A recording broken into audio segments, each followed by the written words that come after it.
আমাৰ কংগ্ৰেছ দলৰ যি গণতান্ত্ৰিক ৰাজভৱন চলোৱা আমি যাত্ৰা কৰিছিলোঁ, তাত পুলিচৰ অতি সজ্জাত মিদুল ইছলাম শ্বহীদ হয়। শ্বহীদৰ পৰিয়ালক স্থানীয় ৰাইজৰ লগতে গোটেই অসমৰ বিভিন্ন প্ৰান্তৰ ৰাইজে সমবেদনা জনাইছে। আমাৰ লোকসভাত বিৰোধী দলপতি ৰাহুল গান্ধী ডাঙৰীয়া, আমাৰ কংগ্ৰেছ সভাপতি মাল্লিকাৰ্জুন খাৰ্গে ডাঙৰীয়াই টেলিফোনত ইতিমধ্যে হামিদা পাৰভিনৰ সৈতে কথাও পাতিছে, পত্ৰও প্ৰেৰণ কৰিছে।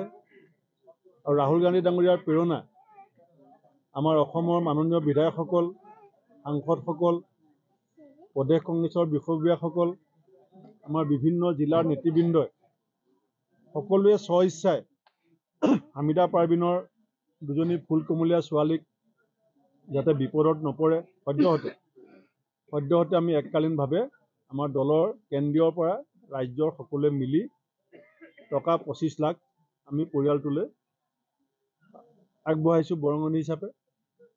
আৰু আমি চৰকাৰক কৈছিলোঁ এটা চাকৰিৰ কথা, কাৰণ পুলিচে অতি সজ্জাত অত্যাধিক কন্দুৱা গেছ ঠেলাই হেঁচাত তেওঁৰ মৃত্যু হোৱাৰ কাৰণে এইটো চৰকাৰৰ নৈতিক দায়িত্ব আছিলে, কিন্তু চৰকাৰৰ এতিয়ালৈকে আমি কোনো আন্তৰিকতা দেখা নাই। সেইকাৰণে আমি কংগ্ৰেছ দলে সিদ্ধান্ত লৈছোঁ যে হয় 25 চনত চৰকাৰে সহায় কৰিব চাকৰি দি, নহয় 26 চনৰ কোনোবা এটা দিনত আমি এনেকৈ আহি পেলাই তেওঁক যে নিযুক্তি পত্ৰ দিম, সেই কথা আজি আমি কৈ থৈ গৈছোঁ। দ্বিতীয়তে আমি মিদুল ইছলামৰ যি সমবেদনা আমাৰ অসমৰ বিভিন্ন দলৰ নেতাকৰ্মী, বিভিন্ন অৰাজনৈতিক দল সংগঠন, বিভিন্ন বিশিষ্ট ব্যক্তিসকলেও আমাক পৰামৰ্শ দিছিলে যে তেখেতৰ এটা কেন্দ্ৰীয়ভাৱে শ্ৰদ্ধাঞ্জলি অনুষ্ঠান হ'ব লাগে।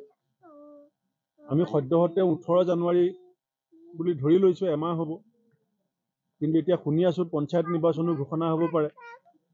যদি নিৰ্বাচনটো মাজত পৰে তেতিয়াহ'লে দিনটো অগা পিছা কৰি হ'লেও আমি গুৱাহাটীত কেন্দ্ৰীয়ভাৱে আমি এটা শ্ৰদ্ধাঞ্জলি অনুষ্ঠান শ্বহীদগৰাকীৰ প্ৰতি সন্মান জনাই আৰু পৰিয়ালটোক, তেওঁৰ মাতৃক, তেওঁৰ পত্নী আৰু সন্তানক যাতে সকলো ৰাইজে ওচৰত আহি লগ ধৰি সমবেদনা জনাব পাৰে, তাৰ কাৰণে এটা শ্ৰদ্ধাঞ্জলি অনুষ্ঠান আমি আয়োজন কৰাৰ সিদ্ধান্ত কৰিছোঁ।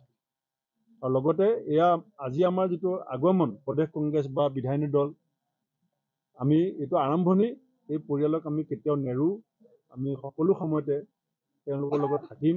ৰাজনৈতিকভাৱেও যদি পৰিয়ালটোৰ সুৰক্ষাৰ কথা ৰাইজে পৰিয়ালে আলোচনা কৰে, সেইখিনি কথা আমি নিশ্চিতভাৱে আমাৰ নিজৰ পৰিয়ালৰ এজন সদস্য হিচাপে, কংগ্ৰেছ পৰিয়ালৰ এজন সৈনিকৰ মৃত্যু, গতিকে সেই মৃত্যু আমি অথলে যাবলৈ নিদিওঁ। আমি য'ত যেতিয়া যেনেকৈ সুবিধা পাম তাৰ সঠিক মূল্যাংকন যে কৰিম আৰু সুখে দুখে পৰিয়ালৰ লগত থাকিম, এইখিনি কথাই আজি জনাইছোঁ। কংগ্ৰেছ দলৰ ফালৰ পৰা আমি হামিদা পাৰভিনৰ পৰাই চহী লৈছোঁ, আনকি ছোৱালীও চহী লৈছোঁ। আমি এজন বিশিষ্ট অধিবক্তা, গুৱাহাটী হাইকোৰ্টৰ বিশিষ্ট অধিবক্তাক দায়িত্ব দিছোঁ। ইতিমধ্যে আমি হিউমেন ৰাইটছ কমিশ্যনত আমি এটা কেছ দিছোঁ। দ্বিতীয়তে আমি লতাশিল থানাত আমি কেছ দিছোঁ। গতিকে আমি বিশ্বাস ৰাখিছোঁ যে হিউমেন ৰাইটছ কমিশ্যনে হামিদা পাৰভিনৰ হৈ আমি যিটো কেছ দিছোঁ, গুৱাহাটী হাইকোৰ্টৰ এজন বিশিষ্ট অধিবক্তাই কেছটো দায়িত্ব লৈছে, আৰু পুলিচ কেছ আমি যিটো দিছোঁ তাৰ সুবিচাৰ আইনে দিব বুলি পেলাই আমি এতিয়ালৈকে বিশ্বাস ৰাখিছোঁ। আৰু পৰৱৰ্তী সময়ত আমাৰ দলীয়ভাৱে যেতিয়া আমাৰ next political affairs committee meeting হ'ব, কাৰণ তেওঁৰ মৃত্যুৰ পাছত আমি মিটিং বহিব, তাত আমি বিতংভাৱে আলোচনা কৰি পৰৱৰ্তী কি সিদ্ধান্ত ল'ব লাগে আমি ল'ম। কৈ দিলোঁ, আমি ভাবিছিলোঁ, কাৰণ চবেই দেখিছে অসমৰ মানুহে তাত কি হৈছিলে, গোটেই অসমৰ মানুহে দেখিছে। প্ৰথমতে বদনাম দিবলৈ চেষ্টা কৰিলে যে মিদুল ইছলামৰ গা বেয়া আছিল। মিদুল ইছলামৰ গা বেয়া হ'লে মাকে গম পালেহেঁতেন, ককায়েক ভায়েকে গম পালেহেঁতেন, পত্নীয়ে গম পালেহেঁতেন। এটা দৰৱ নোখোৱা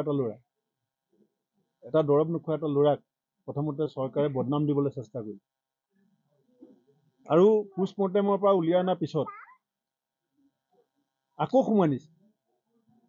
আজিলৈকে আমি শুনা নাই পোষ্টমৰ্টেম হেৰিয়াৰ পৰা উলিয়াই অনাৰ পাছত আকৌ ভিতৰলৈ লৈ গৈছে।